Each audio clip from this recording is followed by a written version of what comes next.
Hello student, स्वागत है आपका अपने चैनल फिजिक्स प्लस प्लस में। कुछ दिनों में व्यस्तता के कारण वीडियो नहीं आ पाया, लेकिन अब लगातार वीडियोस आएंगे। इस बार हम स्टार्ट करेंगे आईआईटी मेंस और एडवांस की सीरीज। तो बिना देरी के क्वेश्चन स्टार्ट करते हैं। सबसे पहले हम इलेक्ट्रोस्टैटिक्स से स्टार्ट करेंगे। इलेक्ट्रोस्टैटिक्स के 3 पार्ट आएंगे। चलिए कुछ क्वेश्चंस जो आज करते हैं हम। देखिए, आईआईटी 2009 में आए हुए क्वेश्चन से स्टार्ट करें। आईआईटी 2009 में इलेक्ट्रिकल शेल से रिलेटेड क्वेश्चन आया था, तो बिना देरी के इसे स्टार्ट करते हैं। देखिए, सबसे पहले हम बात करें, दिखाए हुए डायग्राम में आपको कैपिटल आर, 2R और 3R के 3 शेल दे दिए गए हैं कि R, 2R और 3R के 3 शेल है। यहाँ पे हमने Q1, Q2 और Q3 चार्ज दिया है। अब हम आगे बात करें कि हमें निकालना है कि Q1, Q2 और Q3 का रेशो। तीनों स्पेयर की चार्ज डेंसिटी सेम है। Charge density sigma. जब हम किसी सरफेस को चार्ज देते हैं तो उसकी डेंसिटी क्या होती है? सिग्मा। Q1 को, Q2 को और Q3 को, यानी कि तीनों शेल को हमने सिग्मा चार्ज डेंसिटी से ही चार्ज दिया है। अब हम देखिए क्वेश्चन को कैसे करेंगे। सबसे पहले हम जानते हैं कि चार्ज का फॉर्मूला होता है sigma into area. Sigma into area. अंदर वाले गोले का जो एरिया है वो कैपिटल आर स्क्वायर की टर्म्स में आएगा, 4 पाई कैपिटल आर स्क्वायर। और अंदर वाले गोले की जो डेंसिटी है वो है सिग्मा। तो Q1 क्या आएगा? Sigma into 4 pi capital R square. अब Q1 को देख करके Q2 पे माइनस के टाइप का चार्ज आएगा। बच्चों, आप सब ने इंडक्शन का नाम सुना है। इंडक्शन आप सब लोग जानते हैं कि प्लस को देख के माइनस इंड्यूस होता है। इलेक्ट्रोस्टैटिक्स का जो इंट्रोडक्शन में आपने पढ़ा होगा। तो इस फर्स्ट वाले चार्ज का opposite kind of charge Q2 पे आएगा। तो फर्स्ट पे हमने ये निकाला, इस चार्ज को माइनस से मल्टीप्लाई कर दो तो क्या आ जाएगा? Q2 अंदर वाली सरफेस का। अब देखिए, बाहर वाला जो शेल आपको दिख रहा है डायग्राम में, ये 2 और 3 से मिलके बना हुआ है। 2 और 3 से, तो टोटल चार्ज क्या होगा इसका? 4 पाई माइनस का 4 पाई सिग्मा आर स्क्वायर। और थर्ड वाले का क्या होगा? थर्ड वाला बाहर है, उसका क्या होगा? उसका होगा सिग्मा इंटू 4 पाई 2R का स्क्वायर।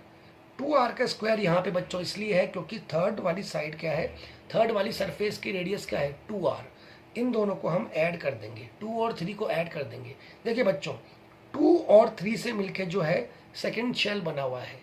2 और 3 से मिलके सेकंड शेल बना हुआ है। और 2 क्या है? 1 का अपोजिट। 2 क्या है? 1 का अपोजिट। और 3 क्या है बच्चों? यहाँ पे 3 का निकालने के लिए हमें 2R रेडियस रखनी पड़ेगी। इसी तरीके से जब अपने पास 3 का आ जाएगा तो 3 का अपोजिट क्या होगा? 4। 3 का अपोजिट क्या होगा? 4। जैसे कि आप कैपेसिटर देखते हैं, प्लस की जगह एक तरफ प्लस और एक तरफ माइनस होता है। तो 3 का अपोजिट हो गया 4। तो 3 का हमने ये निकाला, इसको माइनस से मल्टीप्लाई कर देंगे तो क्या आ जाएगा? 4 का चार्ज। अब 5 का चार्ज हम कैसे निकालेंगे? 5 का चार्ज निकालने के लिए हमें 3R रेडियस रखनी पड़ेगी। देखिए 3R। तो Q क्या हो गया आपका? सिग्मा इंटू 4 पाई 3R का स्क्वायर। इस तरह से फिफ्थ का भी आ जाएगा। अब हमें फर्स्ट वाली सरफेस का चार्ज पता है Q1, जो कि ये रहा। सेकंड वाले का जो शेल है उसमें सेकंड प्लस थर्ड को ऐड करेंगे तो कैपिटल Q कैसे निकलेगा? Small Q2 plus small Q3। Q2 और Q3 को ऐड करेंगे तो आ जाएगा कैपिटल Q2। इसी तरीके से कैपिटल Q3 निकालना है तो Q4 और Q5 को हम ऐड कर देंगे। और इस तरह से 3 इक्वेशन आएगी। इक्वेशन नंबर 1, इक्वेशन नंबर 2 और इक्वेशन नंबर 3। रेशो निकालने पे हमें आएगा रेशो 1:3:5। ये मेंस का 2009 का क्वेश्चन है। अब हम चलते हैं नेक्स्ट क्वेश्चन की तरफ। नेक्स्ट क्वेश्चन जो है बच्चों वो वोल्टेज से रिलेटेड है। वोल्टेज मतलब पोटेंशियल से रिलेटेड। ये जो क्वेश्चन जो है 2013 मेंस में आया हुआ है। इसमें हम क्या करते हैं कि किसी L लेंथ की रॉड को चार्ज देते हैं यूनिफॉर्मली, और उसके बाहर कोई O पॉइंट है, वहां पे हमें पोटेंशियल निकालना है।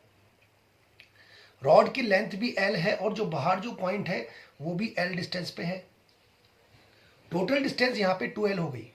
अब इस तरह के सवाल के लिए हम इंटीग्रेशन करते हैं, क्योंकि हमें पता है कि कंटिन्यूस जो बॉडी होती है उसमें हमें इंटीग्रेशन करना पड़ता है। जैसे कि रॉड है, ये कंटिन्यूस बॉडी है, इसके लिए हमें क्या करना पड़ेगा? इंटीग्रेशन। सबसे पहले हमें एक एलिमेंट सेलेक्ट करना होता है रॉड के ऊपर, तभी हम उसका पोटेंशियल निकाल पाएंगे और इंटीग्रेशन कर पाएंगे। तो मान लीजिए हमने यहाँ पे dx लेंथ का एक एलिमेंट कंसीडर कर लिया, जो कि हमने इसको स्टडी करने के पर्पज से लिया है। और मान लीजिए कि dx जो है छोटा एलिमेंट है, वो इस वाले O पॉइंट से x डिस्टेंस पर है, इस वाले O पॉइंट से x डिस्टेंस पर है। r की जगह हमने यहाँ पे क्या ले लिया, x। तो dx के लिए पहले हम निकालते हैं। तो यहाँ पे हो गया dx पे जो चार्ज है उसे मान लेते हैं dq। dq क्या है, very small charge on dx। तो kq अपॉन आर स्क्वायर की जगह, kq अपॉन आर की जगह हम लेंगे k dq upon x, k dq upon x। और यहाँ पे l से लेकर 2l तक हम इसका लोअर लिमिट और अपर लिमिट लगा देंगे, क्योंकि हमें पूरी रॉड के लिए kq अपॉन आर निकालना है।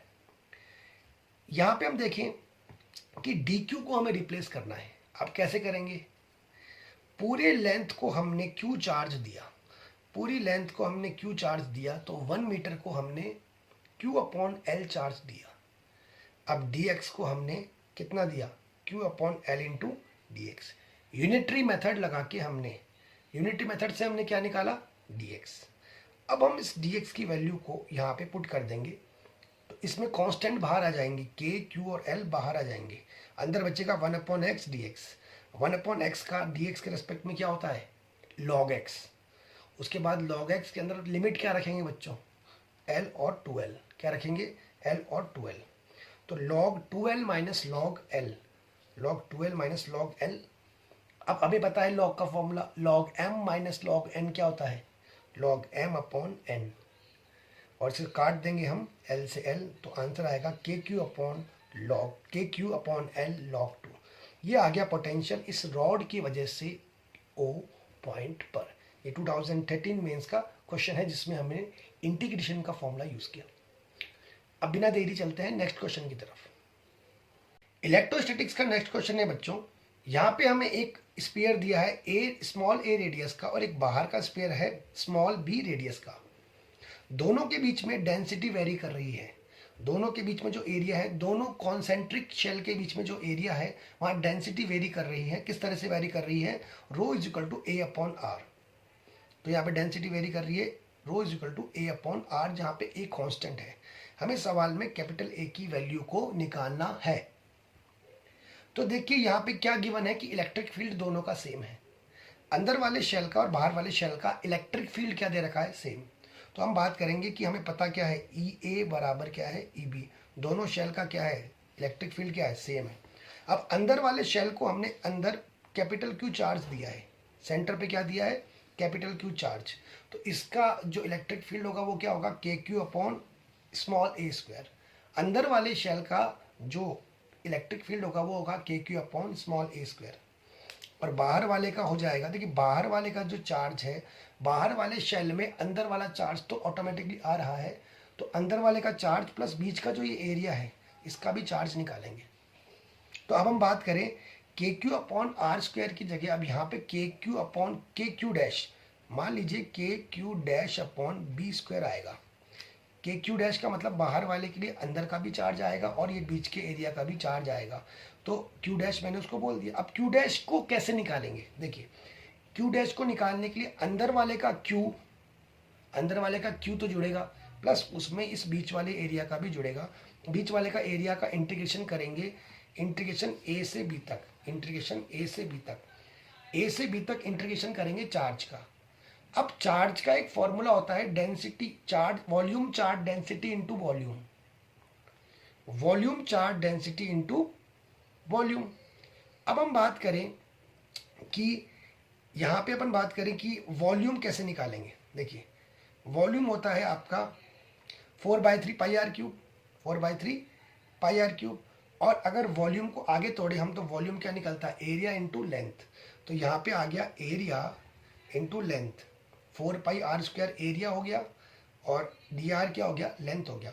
एरिया इंटू लेंथ तो हो गया वॉल्यूम, और डेंसिटी क्वेश्चन में गिवन है। देखिए ए अपॉन आर डेंसिटी क्या है, क्वेश्चन में गिवन है, वो रख देंगे। तो हमने चार्ज में ऐड किया इंटीग्रेशन फॉर्मूला। अब जो बीच वाले का जो चार्ज है वो अपन ने रो इंटू वी की टर्म्स में निकाल दिया। रो होता है डेंसिटी जो कि गिवन है ए अपॉन आर, और वॉल्यूम को लिखते हैं एरिया इंटू लेंथ। एरिया होता है 4πr², और यहाँ पे लेंथ जो है वो है dr। इंटीग्रेशन सॉल्व करके जब हम इसको निकालेंगे तो अगर क्रॉस मल्टीप्लाई करके k से k कैंसिल हो जाएगा और कैपिटल A की वैल्यू आ जाएगी यहाँ पे कैपिटल Q अपॉन 2πa²। इस वाले सवाल में हमने अंदर वाले गोले का इलेक्ट्रिक फील्ड टोटल बाहर वाले गोले के बराबर किया, और बाहर वाले गोले में अंदर वाले गोले का चार्ज ऐड हुआ, प्लस इंटीग्रेशन करके बीच वाले पार्ट का भी ऐड हुआ। होपफुली आपको आज का वीडियो पसंद आया हो। इसका सेकेंड पार्ट भी आएगा जिसमें हम पोटेंशियल एनर्जी, पोटेंशियल और अदर डाइपोल के न्यूमेरिकल्स करेंगे। Thank you. अब जितने भी PYQs आएंगे होपफुली आप उन क्वेश्चंस को करेंगे और आप IIT मेंस में सेलेक्ट होने का पूरा आपका चांसेस है।